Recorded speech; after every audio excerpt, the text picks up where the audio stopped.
A música aqui para a gente começar a nossa conversa. Que alegria ter vocês por aqui, pessoal. Que alegria. É, temos aí aproximadamente 30 inscritos, então deve aparecer mais alguns aí no meio do caminho. A gente vai aceitando aí na sala, tá bom? Estão me ouvindo bem? Faz um joinha. Legal. Se quiser ativar a câmera aí, fique à vontade. Só para lembrar, estou gravando aqui, porque, como disse no começo, dificilmente eu vou conseguir repetir todas as coisas do mesmo jeito, então é melhor gravar, né? Então, vamos lá. O objetivo de hoje, pessoal, é a gente falar um pouco a respeito de algumas técnicas para trabalharmos com o processo da resiliência que eu acabei aprendendo com o Ikigai, que é um conceito japonês que a gente vai explanar um pouquinho mais aqui durante a nossa conversa. Então, o objetivo é a gente estudar um pouco mais isso, tá? Eu vou tentar fazer essa fala total aqui mais ou menos em 40, 50 minutos no máximo, certo? E aí depois abro para a gente bater papo a respeito. Então, quem quiser, os microfones já estão habilitados também, então caso queiram abrir os microfones e falar alguma coisa, tudo certo. Só peço a gentileza que levantem a mão antes, né, para a gente dar a palavra, tá bom? Legal. Vamos lá. Queria começar essa nossa conversa contando uma história que de fato conecta bastante com o processo da resiliência. Um dia, um samurai já constituído, um samurai já operando como samurai, vai procurar orientação para um mestre. E ao chegar nesse mestre, ele pergunta: Mestre, como eu faço nessa vida de incertezas do processo que a gente vive, das coisas que a gente vive, como eu faço para me tornar um samurai invencível? Como eu faço para me tornar um samurai que consegue de fato suportar todas essas coisas e chegar vivo em casa? O mestre, ele, ele olha para o lado e procura uma árvore. Ele encontra uma árvore bem grande, forte, densa, verde. Aponta para ela e explica para o samurai: Olha só, você está vendo essa árvore gigantesca, frondosa? Observe que para ela ficar desse tamanho, ela tem raízes muito profundas. É necessário que ela de fato mergulhe no solo, mergulhe nas profundezas daquilo que ela é, para que ela possa crescer. Repare também no tronco dessa árvore. O tronco é todo manchado, todo marcado, todo talhado, porque esse tronco ele sofreu todo tipo de agressão quando ele foi crescendo. Ele sofreu agressões pelo homem, ele sofreu agressões pelo tempo, pela tempestade, pelo granizo, pela chuva, pelo vento, pela neve. Não nesse caso, né? Esse aqui fica em São Paulo, mas tudo bem. Então, ao terminar, ainda diz o seguinte: algo que conecta muito com o conceito da árvore da vida, né? Perceba que para a árvore chegar ao topo e ter essa exuberância verde e toda essa plenitude, ela tem as raízes embrenhadas no breu da terra. Compreenda que para chegar a esse topo iluminado, você precisa conhecer a profundeza das suas sombras, todas elas, para poder iluminar-se.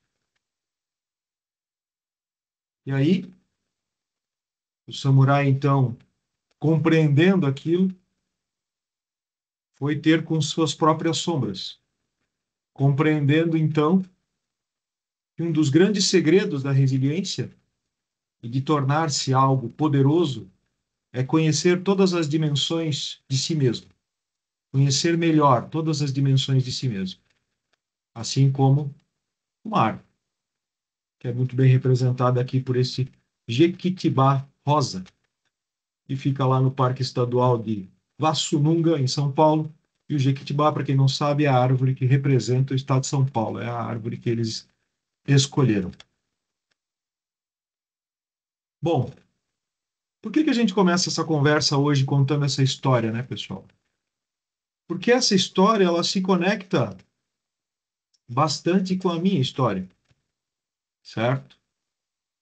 É uma história de autoconhecimento, de busca por esse autoconhecimento que começou há muito tempo. Eu diria que lá pelos meus 15 anos eu comecei a me embrenhar a respeito disso, certo? Os primeiros livros que eu li com 15 anos não eram nada tradicionais. Eu fui ler O Príncipe, fui ler Nietzsche, fui ler outras coisas que as crianças de 15 anos não leem normalmente, né? Então a busca começou muito cedo. No ano 2000, eu tive uma grande felicidade, que foi um agente transformador na minha vida. A chegada da Viviane, minha esposa, né? A Viviane, luz do meu dia, certo? E, e com a chegada dela, eu tive de fato um incentivo ainda maior para que eu tentasse me tornar um ser humano melhor. E é ótimo, né? Quando a gente tem um incentivo. A busca continuou e as coisas foram evoluindo. Em 2017, depois de passear por várias profissões diferentes, vários trabalhos diferentes, em 2017, eu me deparei com uma prática que é a prática da mentoria e do coach Ikigai.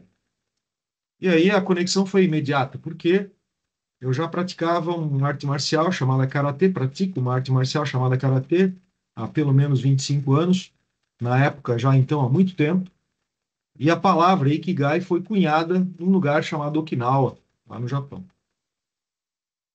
Fui lá e me embrenhei na formação do Ikigai. Foi fantástico, foi excelente. E na saída dessa formação, que significa, a palavra Ikigai significa é, razão de existir, significa o porquê que eu me levanto todos os dias de manhã, essa conexão com o teu propósito.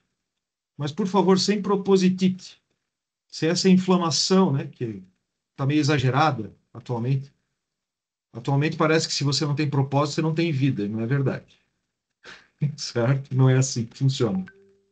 Então, a partir dessa visão, pessoal, a respeito do Ikigai, aconteceu um negócio importante assim, na história, que foi que as pessoas começaram cada vez mais, isso já era algo comum na minha história, mas cada vez mais as pessoas começaram a se aproximar no sentido de se aconselharem ou de trocarem uma ideia a respeito. Eu, por óbvio, deve haver uma entrega minha a respeito disso, no sentido de permitir, de liberdade, etc.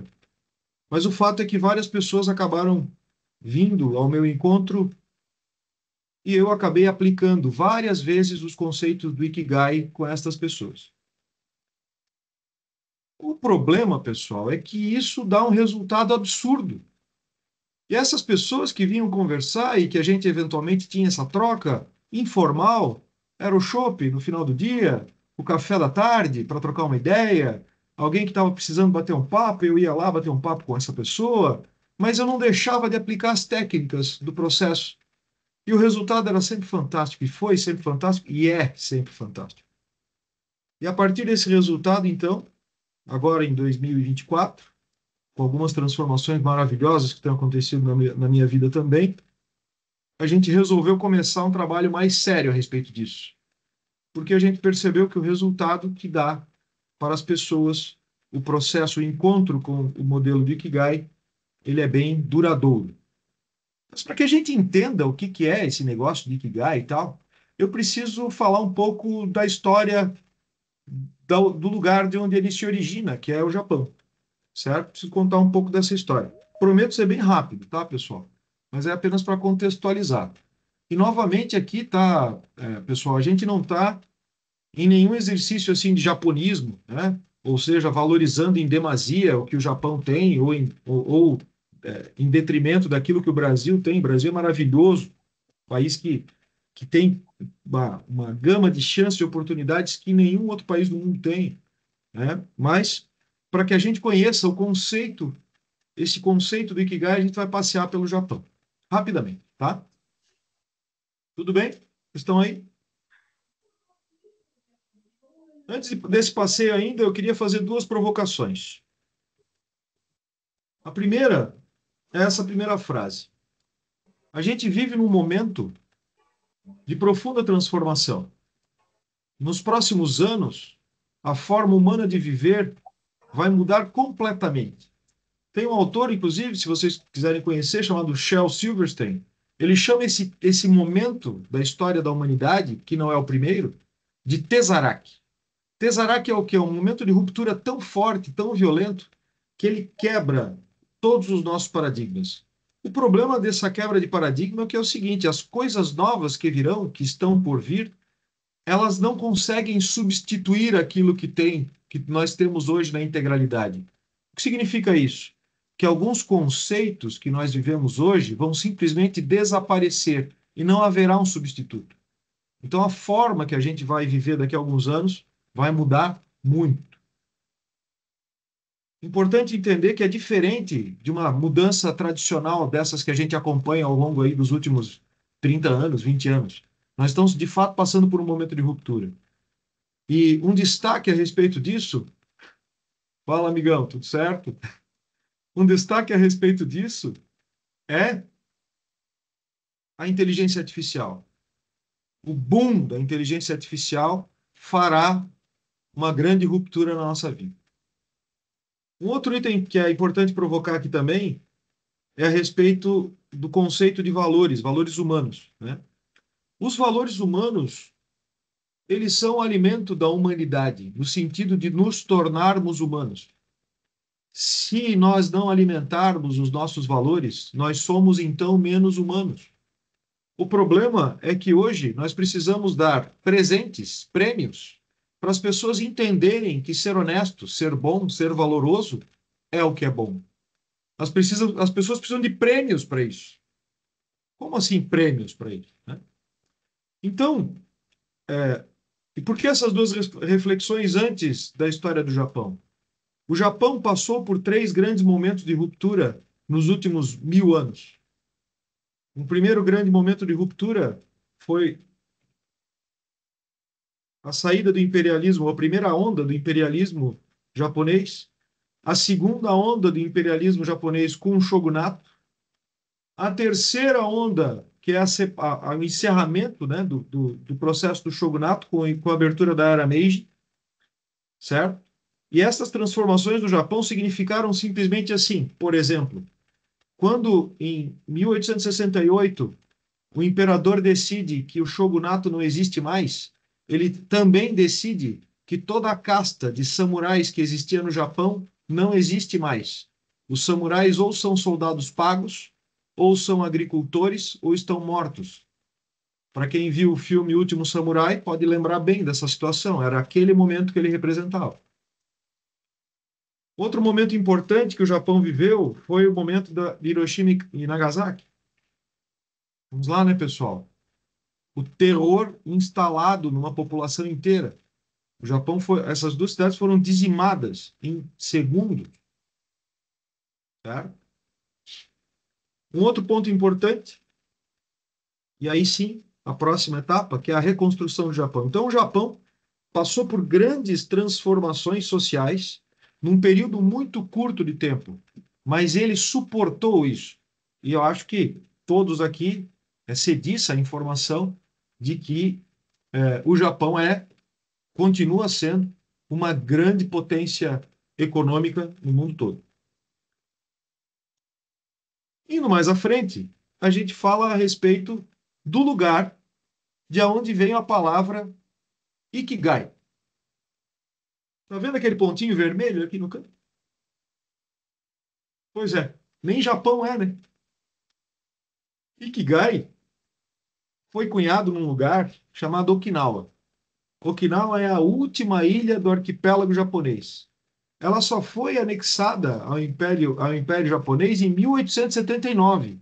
Antes disso, a ilha de Okinawa se chamava Reino de Ryu. E tem um detalhe, né? Se vocês repararem, ela fica entre o Mar da China o Mar das Filipinas e o Mar do Japão. Ou seja, é um ponto militar super estratégico e por isso mesmo, já nas épocas longínquas, né, Okinawa era atacado constantemente por todos os lados. Okinawa era atacado pelo Japão, era atacado pela Oceania e era atacado pela China. O primeiro domínio foi chinês, depois é que veio o domínio japonês. Mas por que eu estou falando sobre isso? Porque Okinawa recebeu a influência filosófica dos países da Oceania, ou dos povos da Oceania, recebeu a influência dos povos chineses e também mongóis, eles também foram, os mongóis também tentaram invadir aquele lugar, e também sofreram, então, grande influência do Japão.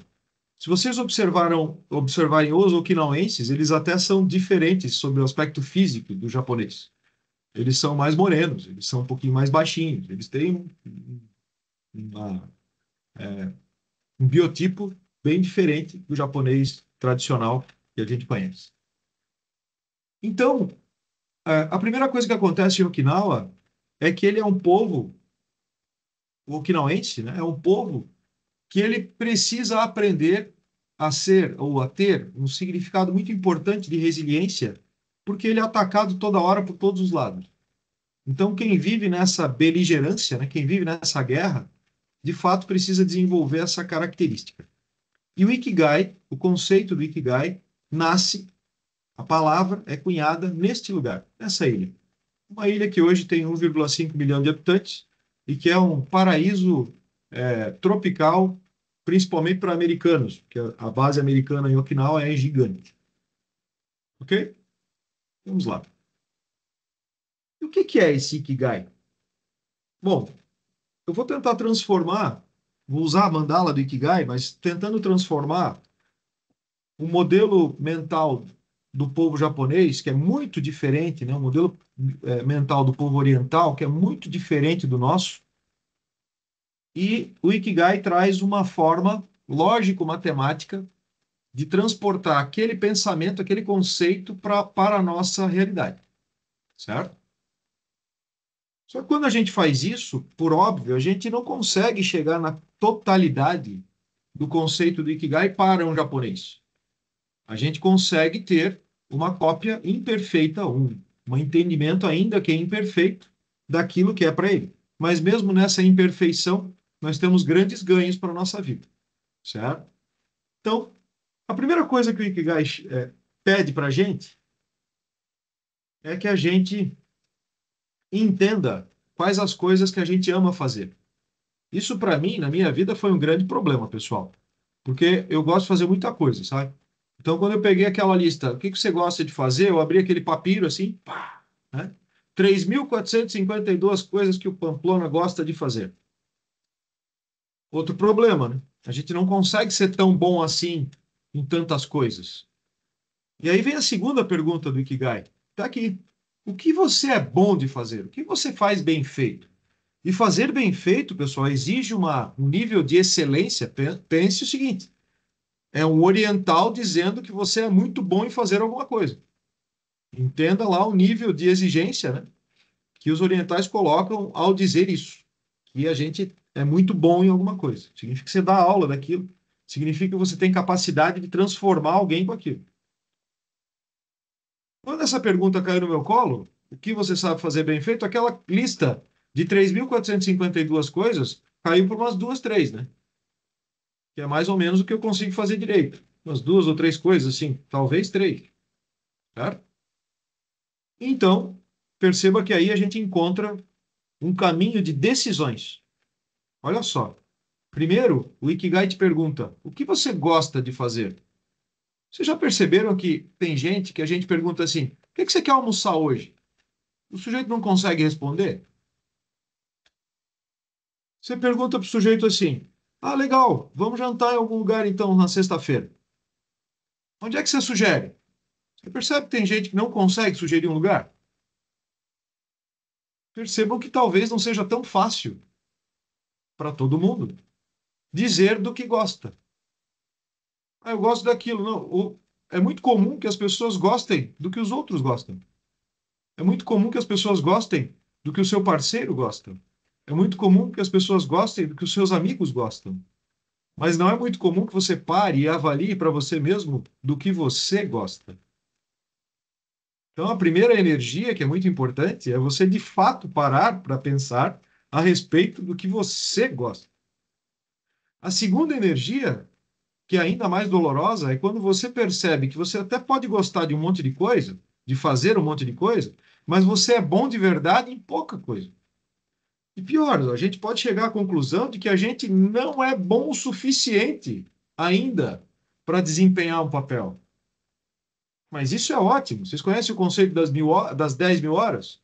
10 mil horas é assim: você não sabe fazer alguma coisa, não tem problema, começa, faz a primeira hora. 10 mil horas depois de estar fazendo aquilo, provavelmente você vai ser muito bom naquilo. 10 mil horas. Né? Esse é o conceito simples. Depois que você entendeu naquilo que você é bom fazer, aí você pode se perguntar: o que paga a conta? O que paga a conta da minha existência? E lembrar que essa conta não é só financeira, né, pessoal? É uma conta humana. É uma conta de humanidade. Então, existem coisas que nós fazemos, por exemplo, eu faço algum trabalho social. Poxa, quando eu faço um trabalho social, normalmente eu ganho mais do que eu dou. Eu ganho em prazer, eu ganho em alegria, eu ganho em satisfação, eu ganho em gratidão. Eu ganho em gratidão por aquilo tudo que eu estou vendo que o outro não conseguiu e eu já consegui. Eu ganho em colaboração, eu ganho em energia. Mas dá para viver de trabalho voluntário? Até dá, né? Mas eu tenho que construir esse caminho. Ok? Então, eu devo entender das coisas que eu sei fazer e que eu gosto de fazer, qual delas paga a conta da minha existência. Aqui tem um item importante para quem é karateca ou para quem gosta do karatê. Funakoshi, durante uma boa parte da vida dele, né, o Funakoshi é o fundador do karatê Shotokan, o cara que trouxe o karatê para a ocidentalidade, certo? Ele, durante muitos anos da vida dele, foi carteiro em Okinawa. Na realidade, no final da carreira dele de carteira, é que ele virou professor de karatê. Ele fez bem mais horas de carteiro primeiro, para pagar a conta da vida. E aí um dia ele acabou conseguindo fazer a transição dele para ser mestre de karatê. E fez as 10 mil horas dele. O que significa isso, né, pessoal? Viver do seu propósito é um caminho a ser construído e uma sequência de escolhas. E no final, ainda tem uma boa coisa aqui para se pensar, né? O que é dessas coisas que eu sei, que eu gosto de fazer, destas poucas coisas que eu sou bom em fazer, e dessa uma ou duas coisas que pagam a conta da minha existência, qual delas deixa um legado mais importante para o mundo? Qual delas deixa uma história mais importante para quem está ao meu redor?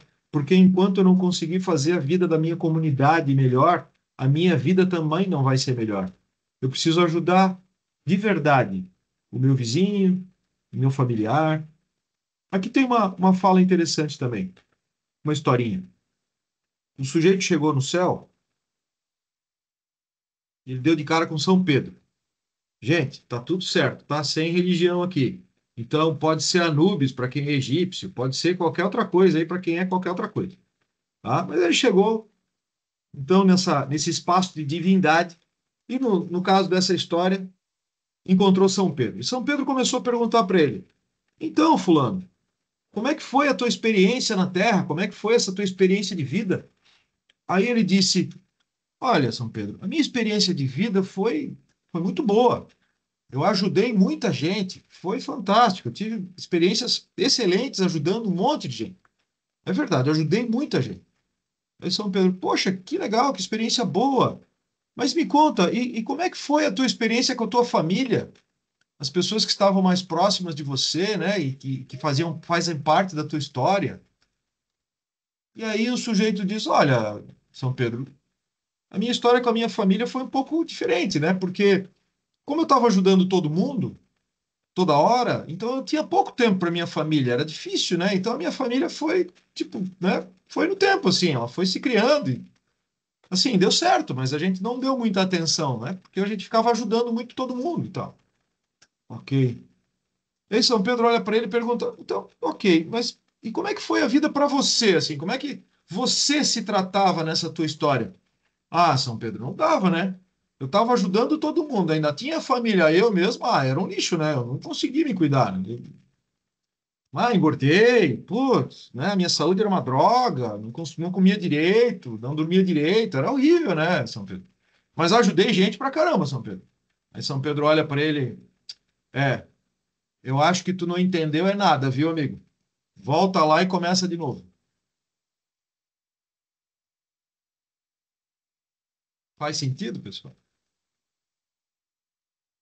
Volta lá e começa de novo.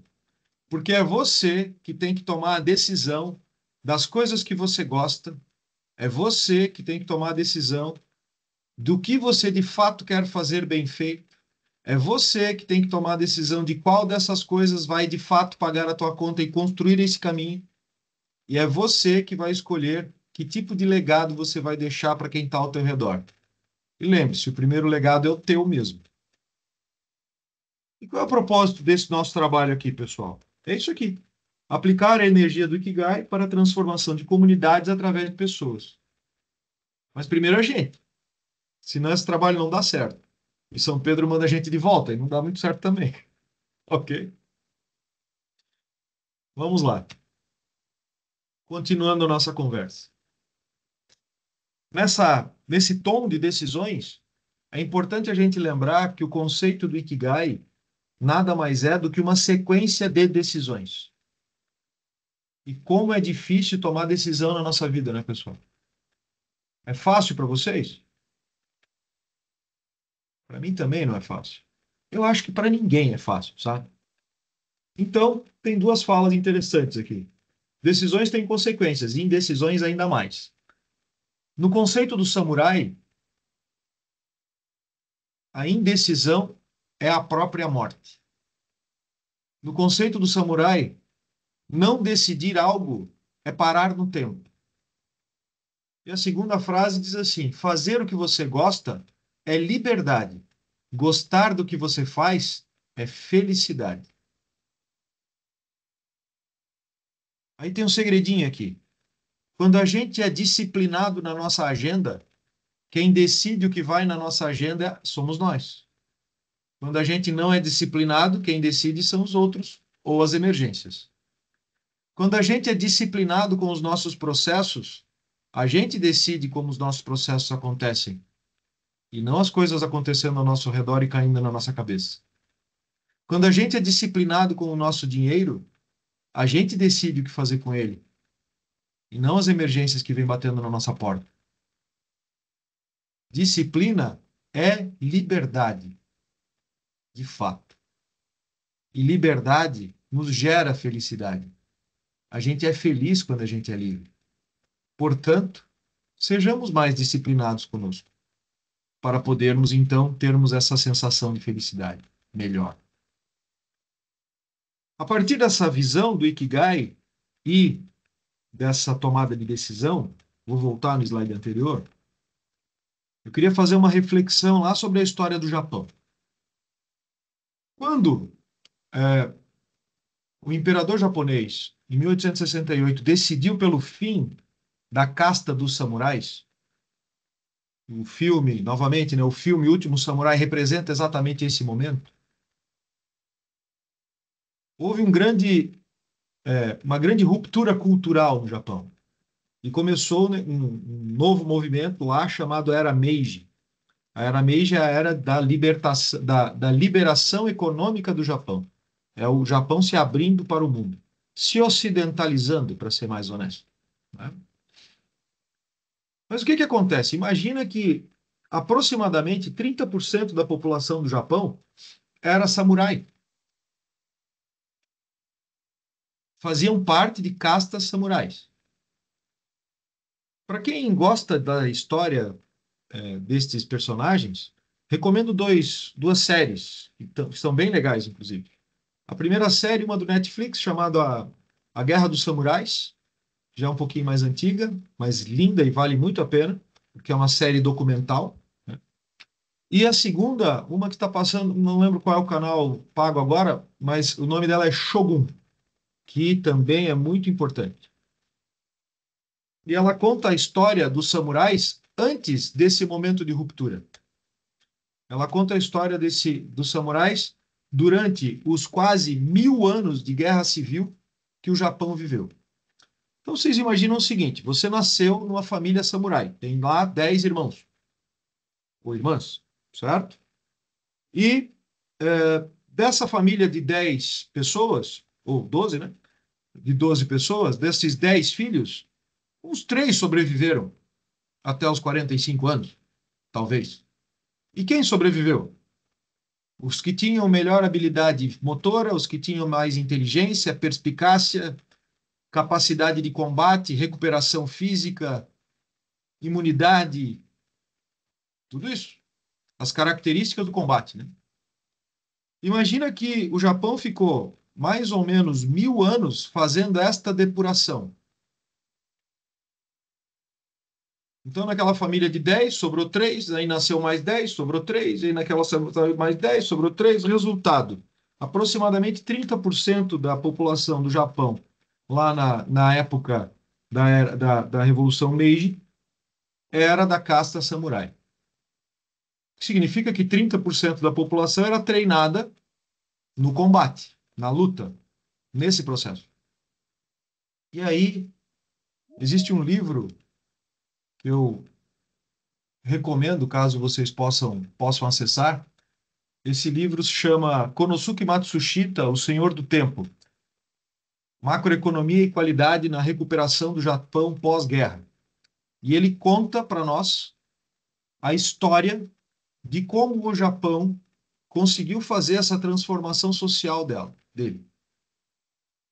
O que, que o imperador e seus colaboradores definiram? As castas samurais, as famílias samurais, na era Meiji, foram direcionadas para o mercado capitalista. Então você pegou um samurai e colocou ele sendo proprietário de uma empresa chamada Toyota, Mitsubishi, Honda e outras. E essas empresas, elas iam agir no mercado. Como é que é o mercado capitalista, né? Todo mundo aqui vive nesse regime, né, pessoal? Não é fácil, né? Complexo, hein? É estável o modelo capitalista? Não. É fácil o modelo capitalista? Não. Tem trairagem no modelo capitalista, tipo alguém que tentando passar a perna um no outro, assim? Não, é quase nunca. Tem competição? Não. Ou seja, é um ambiente tão inóspito quanto uma guerra. E até morre gente de verdade também. Certo? Então, a inteligência do modelo japonês de pegar aquele samurai e transportar ele para o mundo macroeconômico do capitalismo é que fez com que uma grande soma das empresas que o Japão botou no ar desta época para frente tivessem de fato um grande sucesso. Mas aí eu queria mergulhar um pouquinho mais das características desse cara, certo? Desse profissional samurai. Existe uma visão, né? É, existe uma visão americanizada, uma visão hollywoodiana do samurai, que o samurai era um cara que morria por qualquer coisa, né? Que alguém dizia para ele morrer e ele ia lá e lutava até a morte, de qualquer forma e tal. E de fato, esse samurai existiu, tanto que foi um grande problema na Segunda Guerra Mundial. Esse samurai, ele existiu por conta de ser transformado num soldado pago. O samurai original, o samurai é, que construiu o Japão, ele era um samurai que sabia muito bem a hora de se retirar do combate. Ele era um samurai que ele tinha terra, ele tinha família, ele tinha as coisas dele. Então ele tinha para onde voltar. Ele não morria por qualquer coisa, certo? E um outro detalhe importante é que esta casta, ela era formada, ela era treinada de uma forma muito importante. E é esse o ponto que a gente vai tratar aqui. Essa volta toda é para chegar neste lugar. O samurai ele era treinado sobre o ambiente físico para ter uma composição física que de fato funcionasse. O samurai ele era treinado sobre o aspecto do relacionamento e da filosofia, para que ele tivesse condições de se comportar adequadamente em qualquer lugar que ele estivesse. Porque, ao mesmo tempo que ele estava na guerra, no outro dia ele estava num jantar social com o senhor feudal dele, no outro dia ele estava em visita ou melhor, em visita é, consular, né, em visita é, de relacionamento, num outro feudo. Outro dia ele estava numa atividade social pública. Então, este samurai era um sujeito treinado culturalmente para reconhecer o belo, para reconhecer a filosofia, para reconhecer a poesia, para reconhecer a escrita e todas as formas de arte e de beleza que existem ao redor da vida humana. Acho que foi Nietzsche que disse: a arte existe porque a realidade não é o suficiente.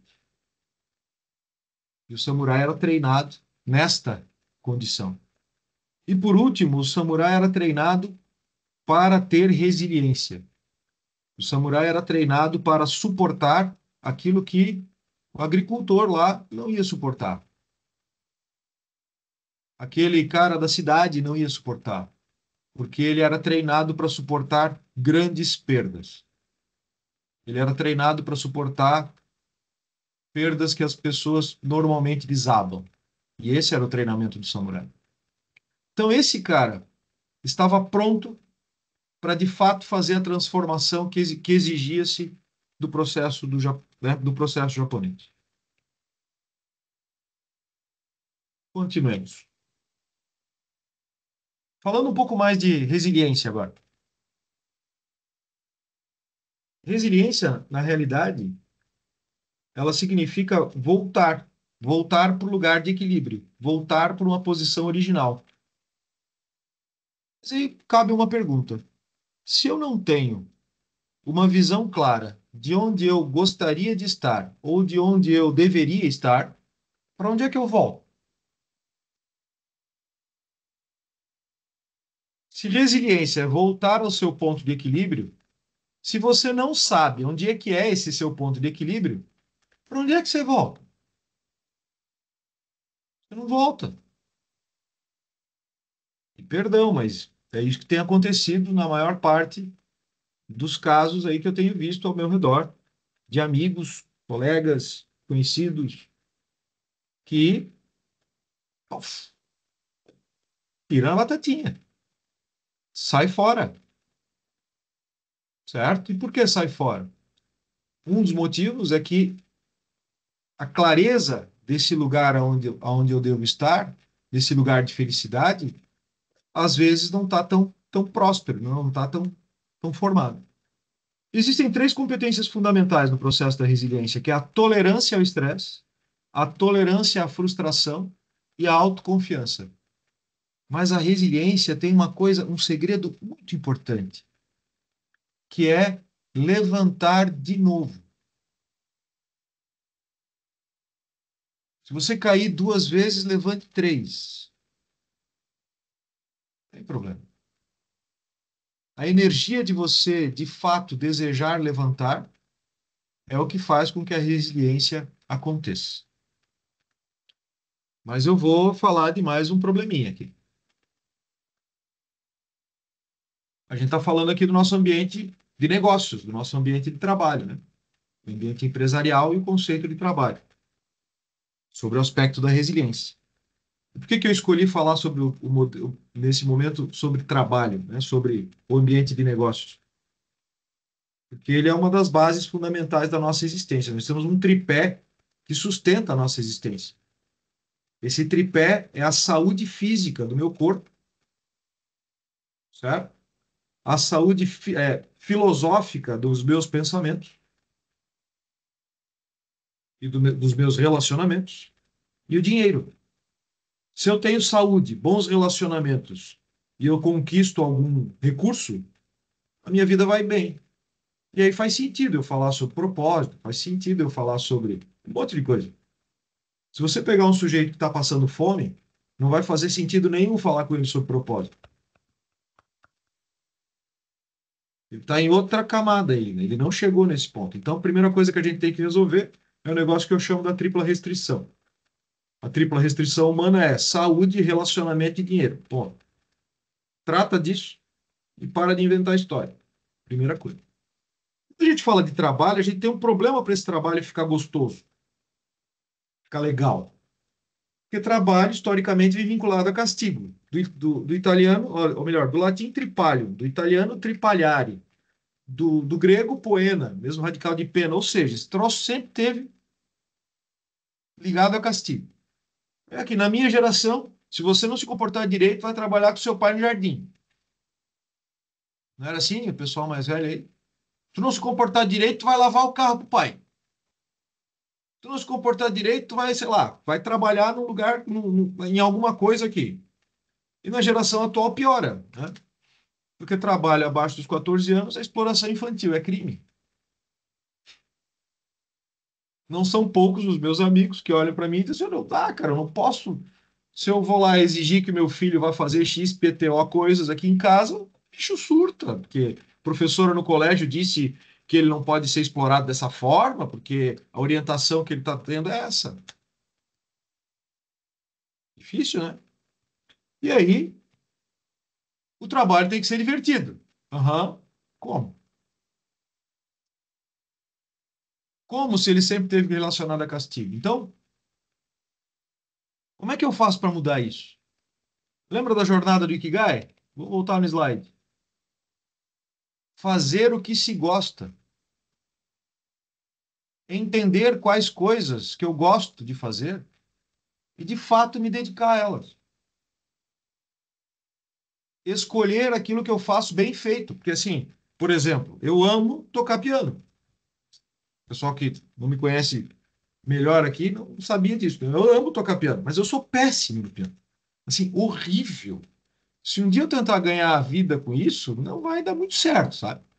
Mas eu adoro. Eu chego aqui em casa, tal, vou estudar o meu pianinho, estudo lá 1 hora, 2 horas, tal, pá, beleza, tudo certo. Não sei nada, é uma desgraça.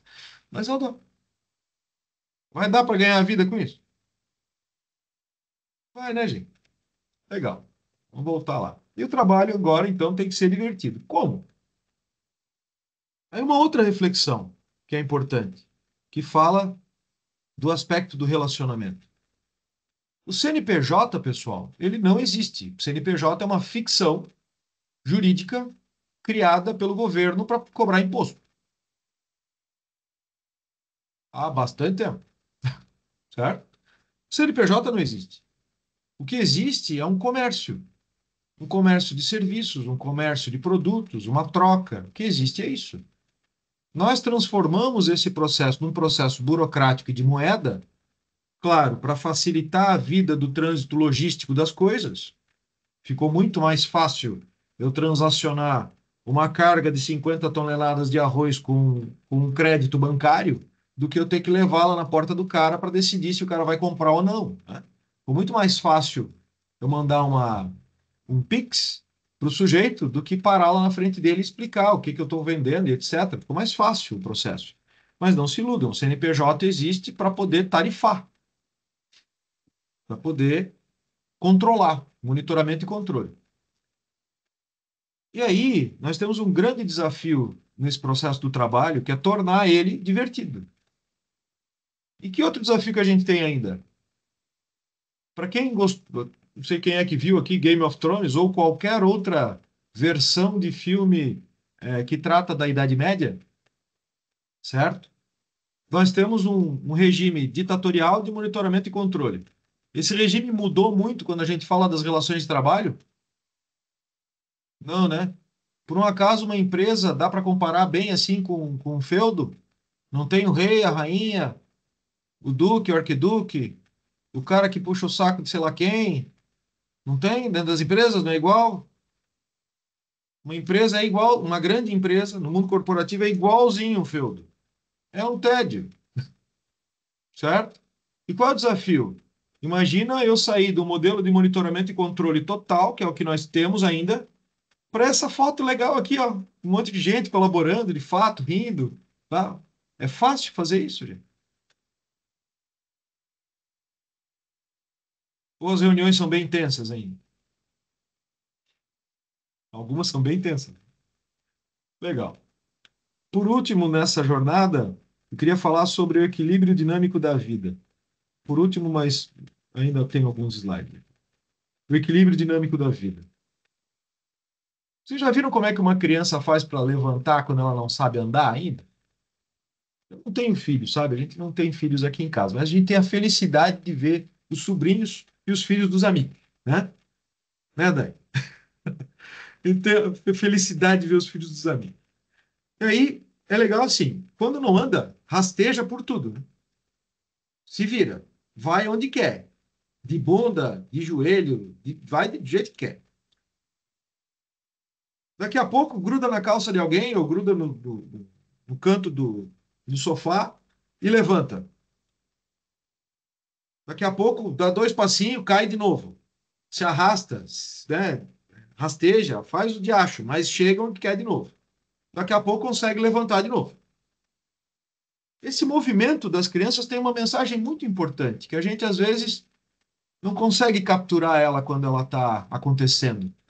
E essa mensagem ela poderia ser dita assim: quando a gente cai, alguém aqui não caiu ainda na vida? Todo mundo, né? Nasceu, cresceu, caiu várias vezes. Quando a gente cai, para de escolher por onde é que vai levantar,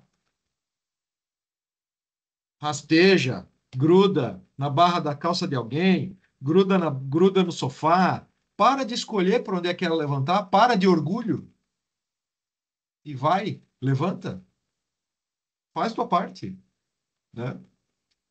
Acho que essa mensagem da criança é bem importante. E a segunda mensagem é essa coisa de andar de bicicleta, né? Quando a gente está andando de bicicleta, tem duas coisas importantes que acontecem. Primeiro, quando a gente para, se a gente não coloca o pé no chão, cai, né?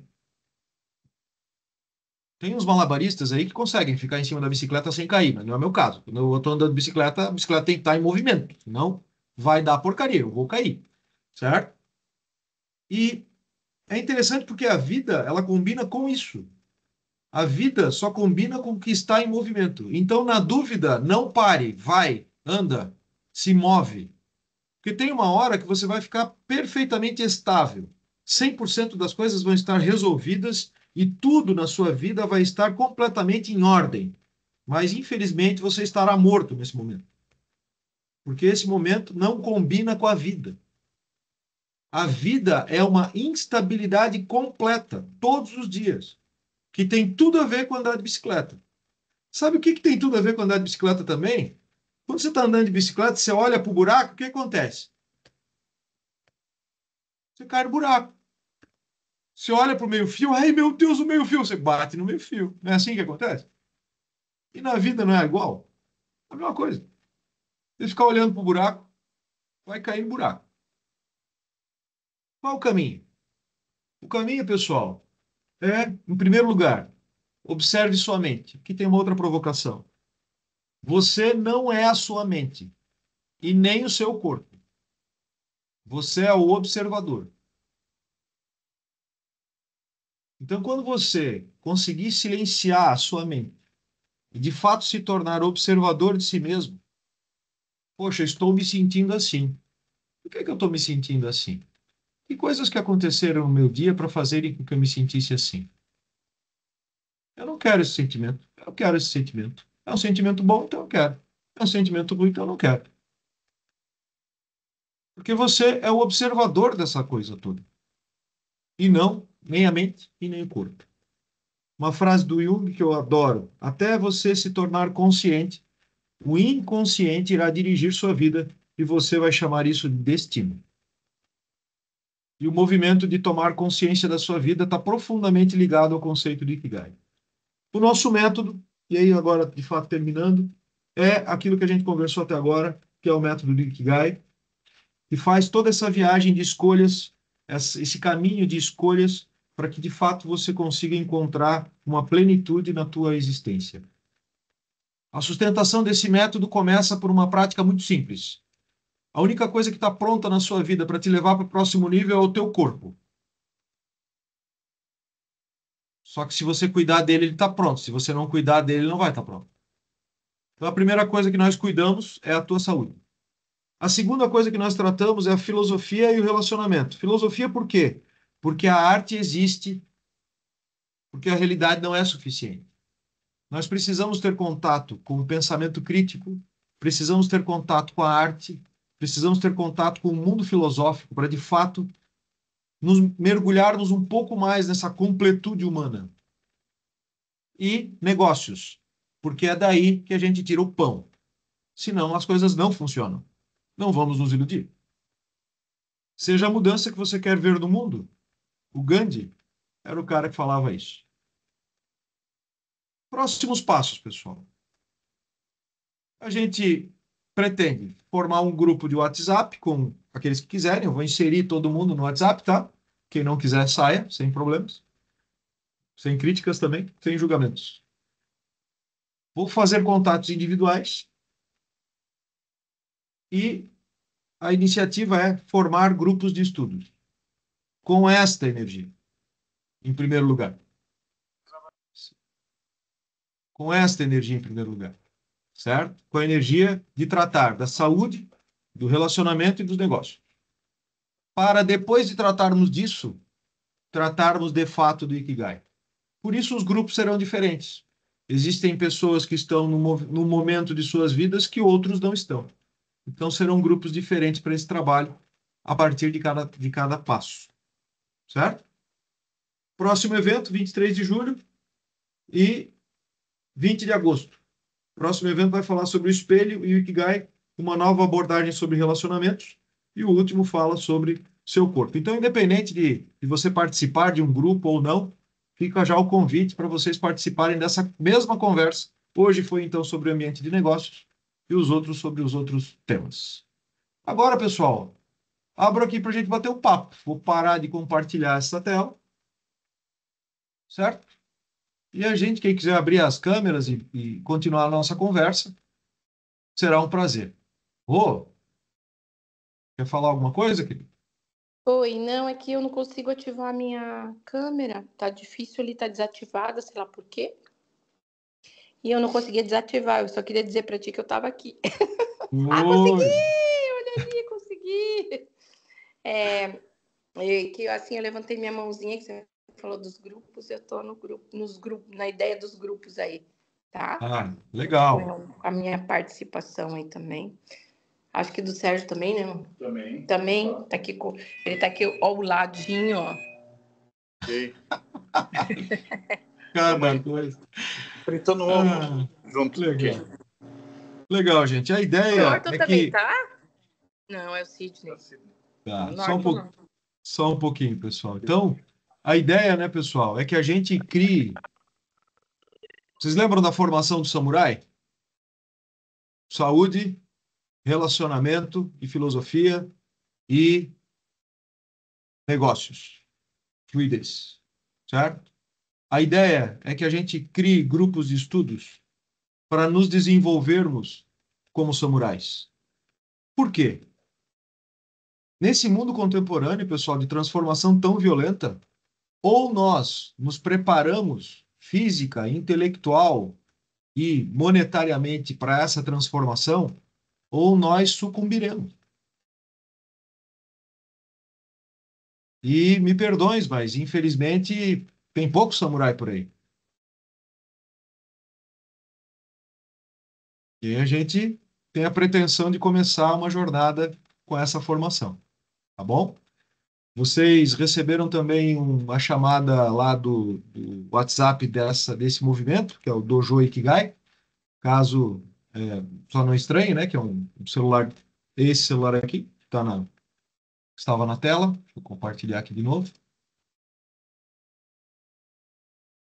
E aí, pessoal? O que que vocês têm a falar a respeito? O que que vocês acham ou acharam dessa nossa conversa? O que fez sentido? O que que não fez? Quem quer falar aí?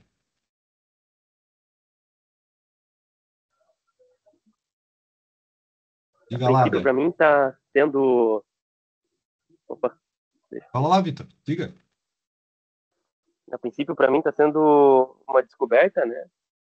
Você sabe ali, a gente está vendo bastante sobre o Ikigai ali, e ainda tem algumas etapas a cumprir, algumas tarefas, mas estou atrás disso também, aqui junto com aqui na Univille, né? Até por isso que eu estava meio...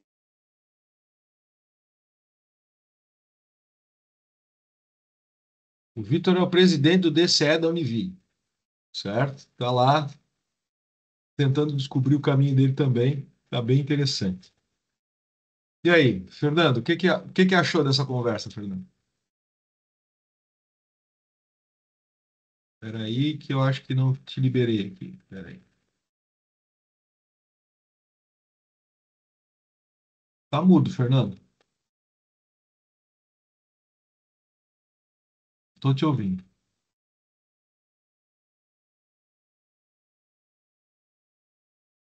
Não estamos te ouvindo ainda, Fernando. Acho que tem que selecionar um. O microfone está aberto, mas eu acho que o microfone não está selecionado certo lá no Teams. Tem que selecionar o cara lá. Os três pontinhos, selecionar o microfone correto lá.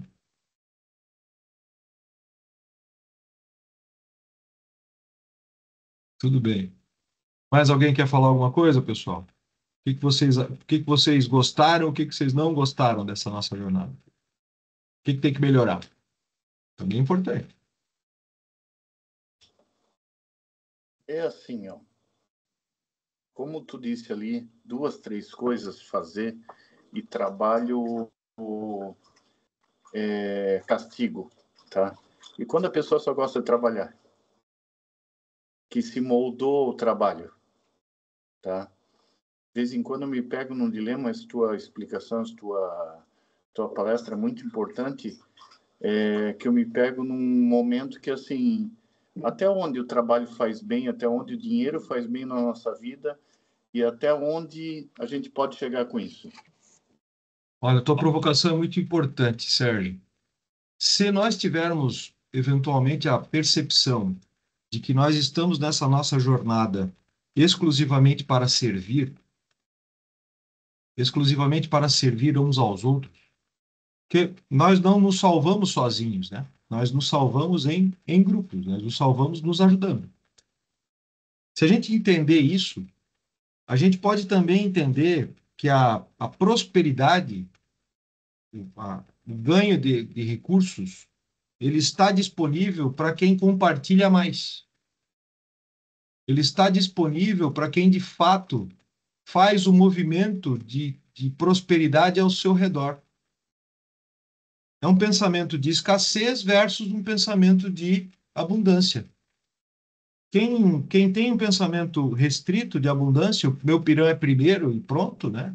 Sai matando todo mundo porque o meu pirão é primeiro, é um problema. E esta pessoa, ela tende, naturalmente, a ter menos acesso a recursos, porque ela dá menos. Claro, se a gente olhar para aquelas pessoas que têm acesso a recursos de uma forma ilícita, elas têm um outro preço a pagar, né? Esse preço é diferente. E aí essa ilicitude é um preço delas, certo? Você está falando aqui em acesso a recursos, em acesso a uma vida de abundância de uma forma honesta, de uma forma decente, de uma forma construtiva. Um outro item importante aqui que esse pensamento me provoca é assim, dificilmente a gente vai ver alguém que não deu muito certo na vida, no sentido de não ter uma prosperidade mínima, né?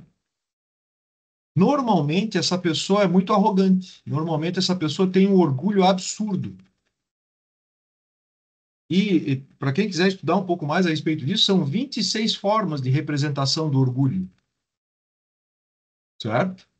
Então, as pessoas que têm maior dificuldade em evoluir são pessoas que não aceitaram pedir ajuda, que não aceitaram se relacionar, que não aceitaram que elas têm que estudar para conseguir conquistar as coisas, que não aceitaram que elas têm que trabalhar para conquistar as coisas, que não aceitaram a vida como de fato ela é, que é um pensamento completamente estoico, né, para estar na moda, certo?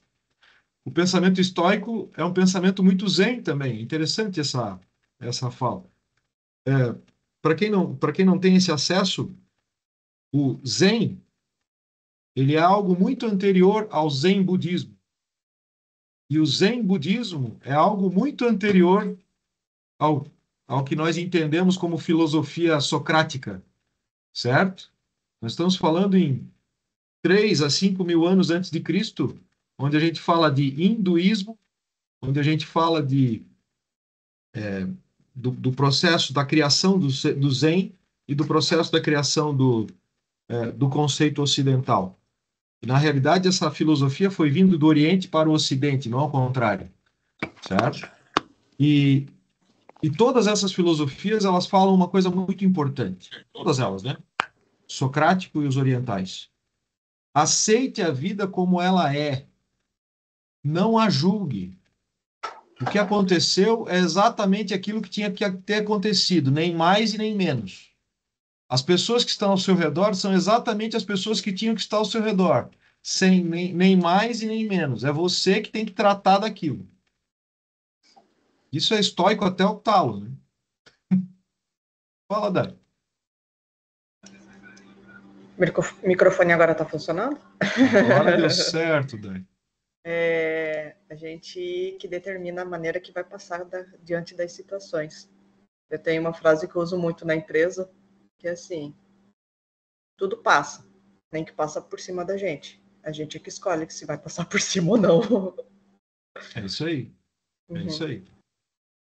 Então, dois pensamentos muito importantes a respeito dessa fala que o Sérgio provocou. O primeiro nós entendermos que nós estamos aqui para servir. E entender que para servir, eventualmente, eu preciso de mais recursos. Entender que eu não vou conseguir ajudar ninguém se eu estiver ferrado. Entender que o primeiro cara que eu tenho que ajudar sou eu, para poder ajudar alguém. Entender que quando acaba o oxigênio dentro do avião, cai as máscaras de oxigênio, eu tenho que botar a máscara em mim, para depois poder botar no coleguinha do lado. Senão eu não chego no coleguinha, compreende? Eu morro antes. E se eu morro antes, eu não cheguei lá. Então eu tenho que estar bem. Tem que resolver a minha vida. E por isso esse tripé tão claro do processo do treinamento do samurai. Certo? A ideia é que a gente, como grupo, treine a vida neste conceito. Novamente, né, pessoal? Sem nenhum japonismo aqui a respeito, nem defendendo algo fantástico ou maravilhoso, não é isso. É só que o Japão conseguiu fazer a sua transformação social 3 vezes em 1000 anos, com a mesma população. Certo? E a última transformação social os transformou nessa potência que eles são. Depois de a gente ter destruído os caras todos. O Ocidente foi lá e explodiu aquilo tudo. Os caras estão lá hoje. O Japão vive numa outra realidade. Né? Então, a ideia é que a gente, de fato, constitua um modelo de treinamento para este grupo desta forma. Esse modelo ele já está bem pensado, tá? Bem estruturado. Mas, claro, a gente precisa separar esses grupos em níveis, porque cada indivíduo está no seu momento, na sua forma, e a gente vai precisar distribuir de forma que os grupos tenham alguma sinergia entre eles. Então, a ideia é um grande processo, sim, de mentoria, fazendo esta ginástica a respeito do treinamento do samurai, mas um samurai contemporâneo, né? Um samurai que sim estará preparado para o combate, mas o bom combate. O combate com ética, com decência, com correção, com todos aqueles valores que não precisam de prêmio, né, pessoal? A gente não precisa ser premiado para entender que ser bom é bom. Ser honesto é bom. A gente não deveria precisar ser premiado para isso. Fernando, vamos tentar de novo? Fernando congelou? Congelou.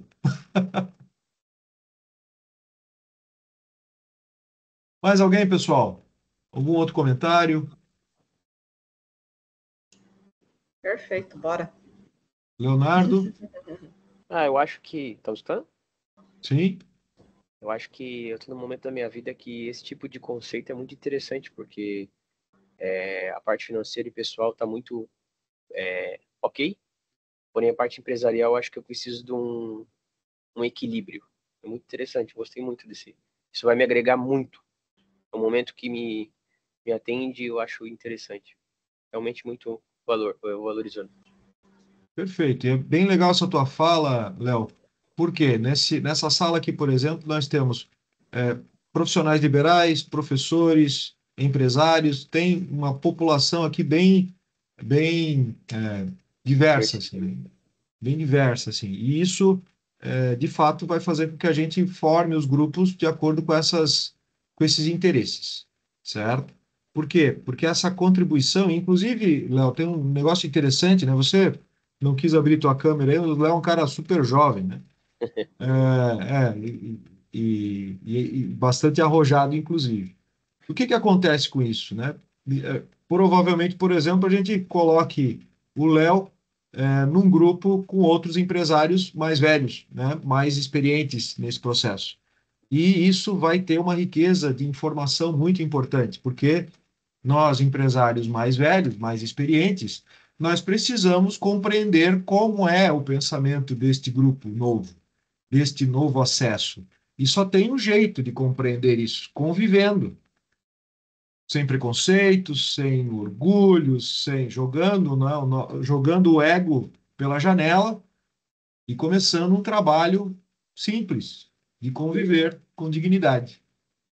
Eu acho interessante o que tu tá falando, porque, por exemplo, eu vi um filme, não sei se foi um filme ou um artigo, que comentava que as novas gerações, elas querem trabalhar num ambiente divertido, que para mim eu acho um pouco errado, porque se tu fizer algo bem dedicado, tu sempre vai gostar de fazer, sabe? Pelo menos é o conceito, sabe? Não importa se tu for um, sei lá, coisa muito simples ou alguma coisa muito grande, se tu fizer isso dedicado, tu vai se tornar algo gostoso, agradável de fazer, gratificante, entendeu?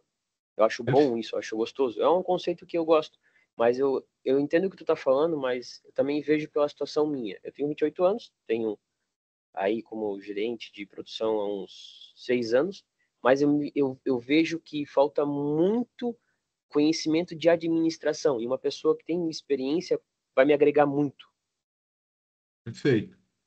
E que tal, né, se essa experiência for compartilhada com empresários mais velhos, né, Exatamente. mais experientes? Bom, pessoal, é essa a energia desse grupo. É, Era esse o recado que eu queria transmitir aqui para vocês. Mas para a gente começar essa conversa toda, né, e os próximos eventos, eu precisava fazer esse preâmbulo, né, essa introdução, para que vocês compreendessem o porquê do movimento. Vendo a experiência japonesa, do processo de transformação social deles, estudando isso profundamente durante os últimos 20 anos, eu entendi que esse é um modelo possível. Claro, não igual, não copiado, não dá para copiar, né? Não dá para simplesmente baixar o modelo japonês. Nós não somos japoneses, né, gente? Não é japonês, ponto. Eventualmente até o Henrique tá aí, que é um amigo japonês, mas né, é só o único japonês que tem no grupo aí, certo? Perdido. É, mas nós não somos japoneses. E mesmo assim, nasceu no Brasil, nem é japonesa, certo? Nós nascemos no Brasil, somos brasileiros, temos um outro modelo mental. Então nós precisamos adaptar esta forma à nossa forma. Mas existe um tripé fundamental desse trabalho que é, de fato, a origem da transformação, que é nós tratarmos da nossa saúde de uma forma adequada, nós tratarmos dos nossos relacionamentos. Vitor é Demolei, certo? Também conheço ele dessa jornada, já de muitos anos, né, Vitor? Vitor sabe da importância que é o movimento, por exemplo, as conexões do movimento Demolei, de valores, de cuidado, de gente que se ajuda, ok? Desde muito cedo. Então, essa energia de fato, fazermos com que essas três dimensões sejam tratadas de uma forma adequada nas nossas vidas, é o propósito desse trabalho. E, claro, a gente montou um processo de mentoria bem interessante a respeito disso.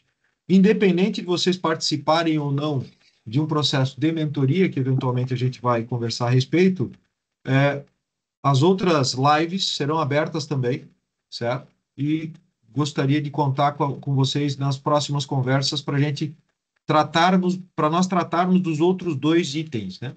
Que são os itens do relacionamento e da filosofia e o item saúde, que é o último item que a gente vai tratar. Ok? Ô, Fechado? Ricardo, levantando uma questão que eu acho que é muito interessante, pelo menos para mim, se a live for maior, não me importa, porque é um assunto bem gostoso de escutar, é uma palestra bem interessante. Legal, Léo. Obrigado pelo feedback. Maurício, alguma coisa para complementar? Samuelson? Então, eu abri a câmera mesmo só para agradecer, né, pela oportunidade de estar participando aqui, que realmente é um conteúdo de valor, né? A gente sempre fala que hoje em dia a gente precisa dar para receber, como você mesmo falou, né, Ricardo? E hoje, eu ia dizer, até o marketing digital, uma coisa que eu estou mais envolvido hoje, fala muito disso, né? Primeiro a gente dá para depois a gente receber, e acho que isso não é só no marketing digital, mas na vida como um todo, né? E dizer que às vezes os insights vêm em pequenos detalhes, né? Talvez nem fosse o ponto da tua colocação de hoje, mas tu falou das 26 maneiras de que o orgulho se manifesta, né? Eu tô aqui no celular, no Teams, mas eu abri o computador para pesquisar uma das 26 formas e eu vi como eu sou orgulhoso, sem saber. De tantas maneiras que o orgulho se manifesta, eu diria, todos nós somos orgulhosos de alguma maneira. Então, eu diria para vocês como uma dica extra aí, se é que eu posso fazer isso, né, Ricardo? Procurem ali o que são essas 26, que vocês com certeza vão conseguir elencar algumas que vocês têm, porque, olha, eu consegui elencar algumas, tá? E Maurício, olha só que coisa linda que tu fez por ti mesmo, né? Você foi lá e pesquisou as formas de orgulho. Agora, você então tem condições de entender o quanto estes pontos de orgulho te prejudicam na tua própria evolução. Com certeza. E esses pontos, eles nos matam, Maurício. Eles nos matam. Tem coisa na vida que não anda por puro orgulho. Puro orgulho. Porque o sujeito não foi lá falar com quem tinha que falar, porque não pediu desculpa, porque 26 motivos diferentes aí para brincar com isso. Tem coisa que eu nem sabia que era orgulho. Ok. Legal. Mais alguma coisa, pessoal? Alguém mais quer falar alguma coisa? Legal, o Fernando está dizendo aqui no chat, como professor, esse conteúdo irá me ajudar muito a entender esse meu papel na sociedade e como poderia ajudar os meus alunos e a mim mesmo. E aqui eu queria fazer um complemento na tua fala, Fernando, que é assim, ó, para você ser um professor ainda melhor, para você ser um professor que compartilha mais, que dá mais, que faz com que as pessoas sejam ainda mais prósperas ao teu redor, tem um detalhe, você vai ter que prosperar. Você tem que prosperar mais para puxar mais gente. Somente você, com a sua prosperidade, você vai conseguir levar a tua informação mais adiante. E isso é algo que a gente não se permite, as pessoas não se dão permissão para evoluir. Certo? Tem gente que... Posso? Pode, por favor. Não. Termina o teu raciocínio, depois eu. Claro, tem gente, pessoal, que, por exemplo, né, viu a vida dos seus pais, isso é bem comum, isso é tratado lá em constelação sistêmica, para quem não conhece. É uma técnica de parapsicologia ou psicologia. Dá até para escolher se quer botar na psicologia ou na parapsicologia. Mas vamos lá. Imagina que você tem um pai que viveu uma situação de penúria uma vida inteira. Ou então que você tem um pai que cada vez que ele conseguia alcançar um determinado nível, algo acontecia na vida dele, e ele perdia as estribeiras e não conseguiu prosperar. É bem comum que pessoas que tiveram pais assim não se permitam prosperar além dos pais. Por quê? Porque a sua consciência de prosperidade é limitada na consciência aprendida do pai.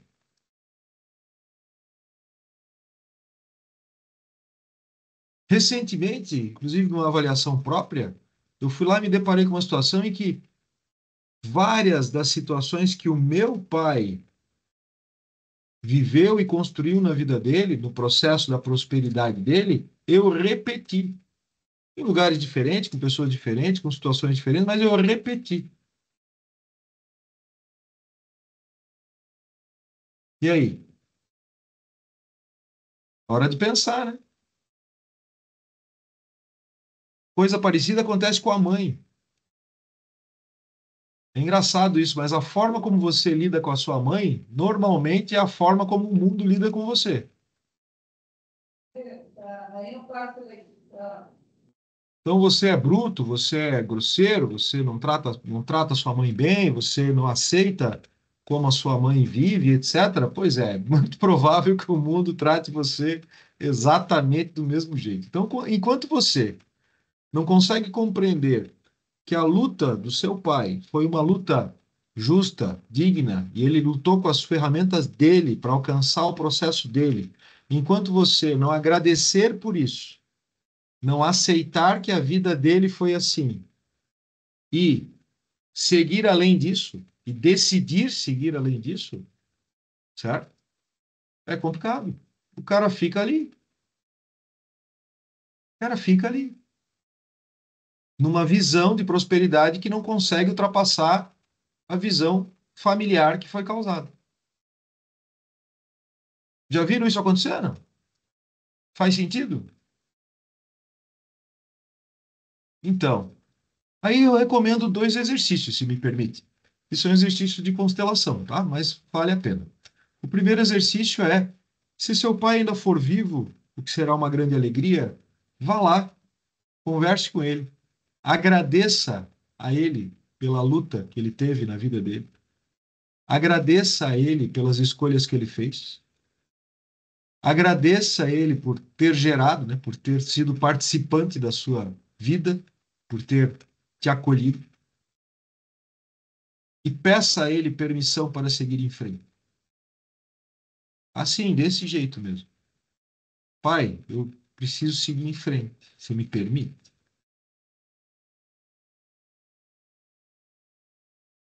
Essa conversa é pedir a bênção. Né? Eu estou com a felicidade de ter o meu tio aqui, o José Batista da Silva. Querido tio. Obrigado, tio. Né? Essa conversa ela é bem intensa, porque ela é a bênção, tio. Preciso seguir em frente. Ó, a tia aqui. Então, é pedir a bênção de fato. E para a mãe é um pouquinho diferente. Para a mãe é ir lá, dar um abraço na mãe, agradecer a forma como ela te tratou, te cuidou, e aceitar que ela fez o melhor que ela podia com o que ela tinha. Assim como o pai fez o melhor que pôde com o que tem. Tem famílias que têm uma grande dificuldade em abraçar e beijar. Já viram? Tem família que bobear, oh, só. Né? E aí, como é que eu tô? Tudo certo. Nem abraçar, abraça. Quebrem isso. Para lá na mãe e dá um abraço. Ah, o abraço ele tem que ser de pelo menos 1 minuto, tá? Um abraço que faz o efeito dele hormonal, o abraço que faz o efeito dele fisiológico, emocional, que libera hormônios, dá felicidade. É um abraço de pelo menos 1 minuto. No pai e na mãe. É uma boa recomendação para final de conversa aqui. Mas fala, Sérgio, queria completar alguma coisa? É assim, ó, esse exercício vai me fazer muito bem a entender pessoas, porque a maior dificuldade no mundo corporativo ou nas nossas relações é entender e aceitar os outros, porque às vezes no mundo corporativo tu tem que dizer vai sabendo que a coisa está errada, mas a percepção, estava escutando o Cortella esses dias, e o Cortella dizia assim, ó, faça o teu melhor, não o melhor que é do outro, faça o teu e deixa o outro fazer. Às vezes, para ter essa aceitação, é muito difícil quando tu está num cargo de liderança, mandando. Só que tu não pode abraçar tudo. Então, tu tem que delegar. E esse delegar, às vezes, o de melhor da pessoa, a instrução dele, a antropologia dele, vem de uma antropologia diferente. Tá? E essa tua fala, Sérgio, tem uma fala do comércio que a gente diz assim: não faça para o outro ou faça para o outro o que você gostaria que fizessem para ti. Essa fala é uma grande furada. Aliás, é a maior furada do comércio que tem. Você não pode fazer para o outro aquilo que você gostaria que fizesse por você. Você tem que fazer pelo outro aquilo que ele gostaria que fizesse por ele. A maior furada que tem nessa fala é: tu não pode tratar o outro como você gostaria de ser tratado. Você tem que tratar o outro como ele gostaria de ser tratado. E para isso você tem que entender o outro. Então existe o exercício, Sérgio, de humildade no entender o outro, que é ouvir, perceber, compreender as dificuldades, para poder, de fato, atender o outro como ele deseja. Né? Faz sentido? Muito, muito. Só um último detalhe. Se eu abraçar minha mãe em 1 minuto, ela vai dizer que eu bati a cabeça. Ah. Começa com 20 segundos, então. Ricardo, sobre a tua fala, eu achei interessante, mas eu tive isso no início do ano para agora, porque eu sempre tratei os meus funcionários como, não uma brincadeira, mas ter um ambiente que eu gostaria de trabalhar. Eu gostaria de ser o meu funcionário. E esse ano eu comecei a notar que não é assim. Na real, é bem diferente, porque ambiente de trabalho é algo diferente.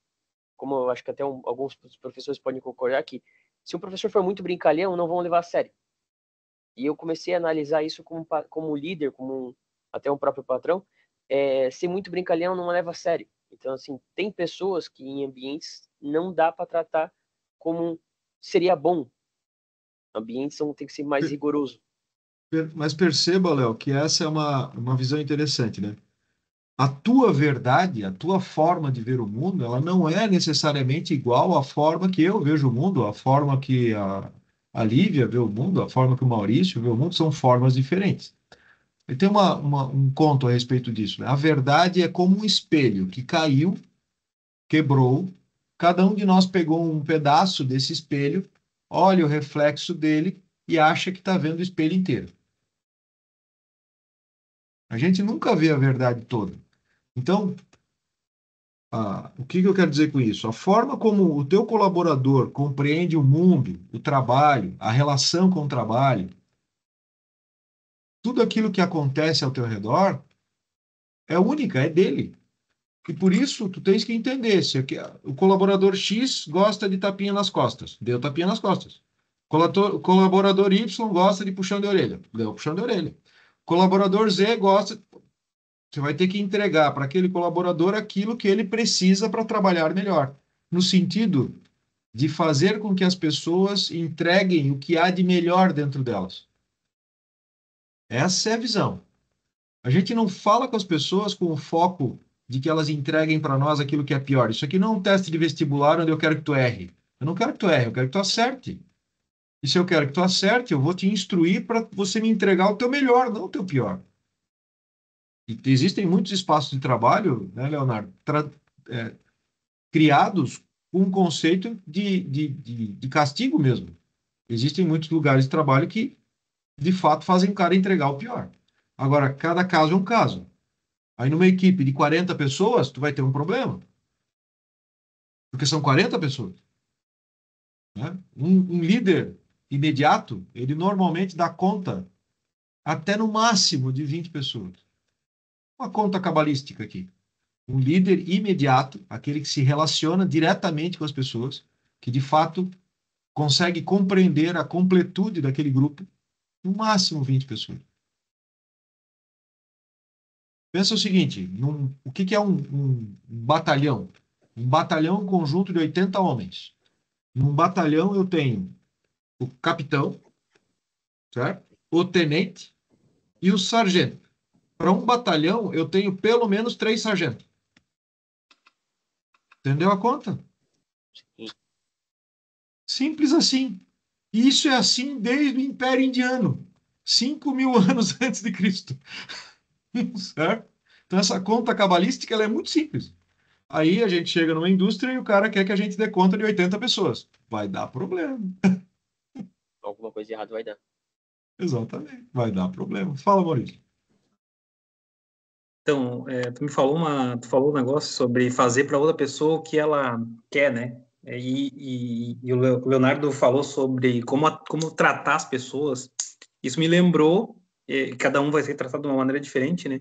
Isso me lembrou das 5 linguagens do amor. E isso pode ser adaptado para o trabalho também, né? Então, tem palavras de afirmação, atos de serviço, tempo de qualidade, presente, toque físico. Obviamente, toque físico tem que tomar cuidado no trabalho, né? Mas, mas existem maneiras de adaptar isso para as pessoas, só que o problema é que tu vai ter que entendê-las, né? Primeiro, né?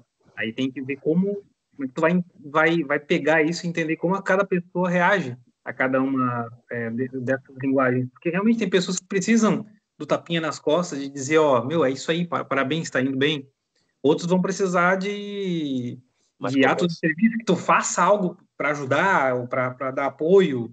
Outros vão precisar que tu tenha ali um tempo para ouvir o que ela fez, ou receber Perfeito. alguma coisa, porque quer ganhar alguma coisa mesmo. Pô, eu fiz isso, quero um retorno. Vai ser dinheiro, ou vai ser um prêmio, ou vai ser um brindezinho. Um brindezinho às vezes resolve, né? E, Então, assim, dependendo de um jeito ou de outro, como tu vai se adaptando a cada pessoa do teu time, né? Principalmente as que estão mais próximas. e aí deixa eu roubar essa tua fala, Maurício. Olha só, e seria adequado ou apropriado que você, por exemplo, participasse de um grupo de pessoas que estão mais ou menos numa mesma fase da vida que você, certo? Para tratar destas coisas, para conversarmos de forma orientada a respeito destas coisas? Isso agrega muito. É essa a proposta, Maurício. Para a É que às vezes gente. o meu Fala, Léo. estilo de liderar pode ser mesmo errado, ainda pode ser benéfico para outra pessoa, né? Exatamente. E assim, né, Léo? Não tem certo e errado. Eu acho que uma coisa que me veio à cabeça também é a situação assim. Eu tenho meus funcionários que são considerados peão, a salário mínimo, vamos dizer assim. Um professor vai ter um pessoal que são dedicados a estudo, então estão dedicados. Um líder de linha de um TI, que são pessoas que já têm superiores, já ganham algo a mais, são situações totalmente diferentes, né? Tudo demanda também até do ambiente que você tá, do grupo que você formou. Exatamente.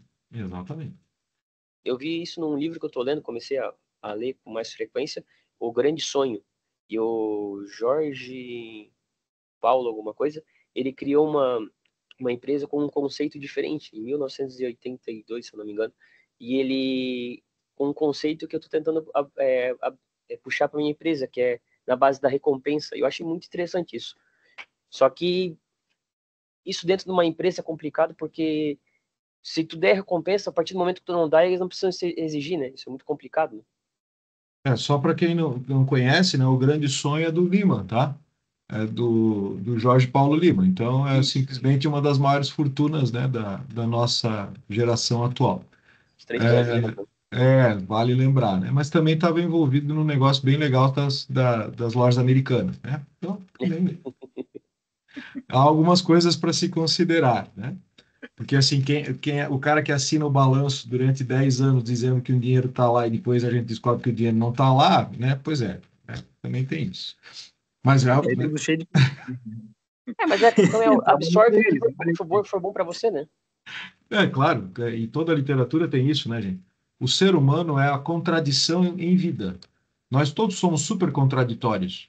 Então não dá para buscar uma excelência em homogeneidade de pensamentos e etc. Nós somos completamente contraditórios, todos nós. E é importante aceitarmos isso, né?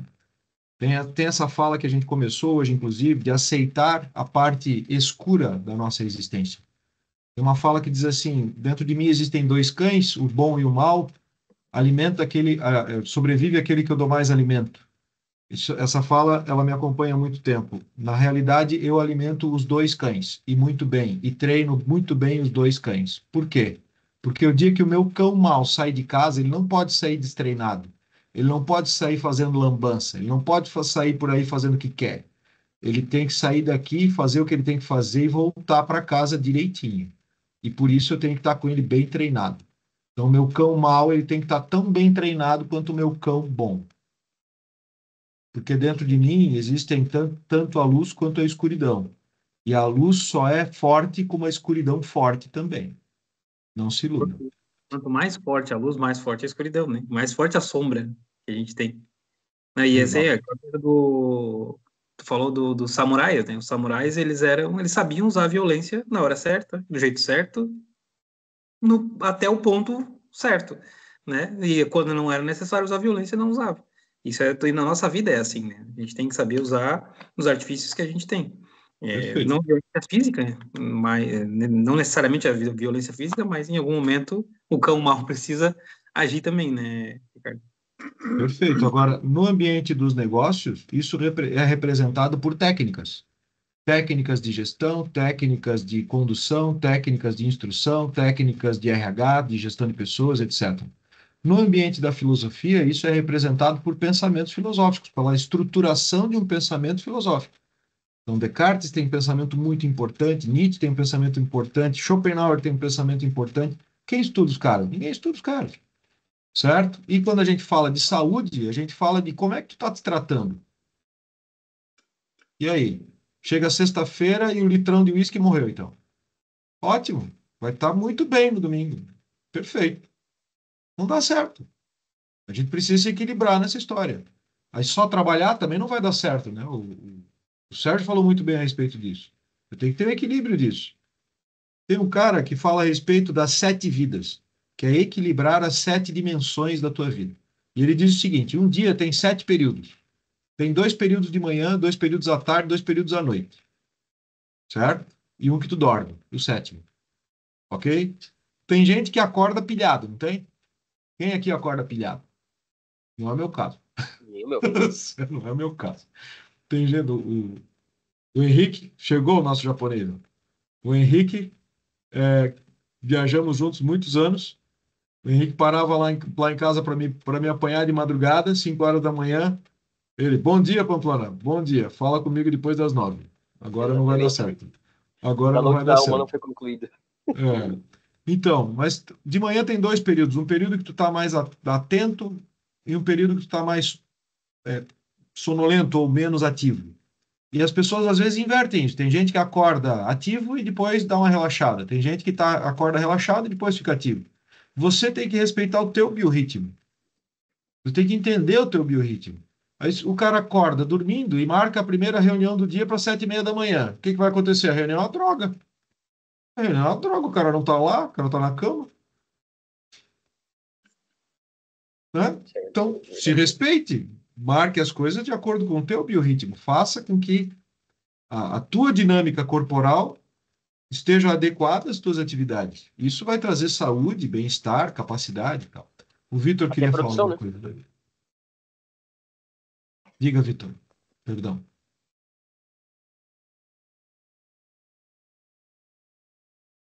Quer falar alguma coisa, Vitor? Diga lá. Não?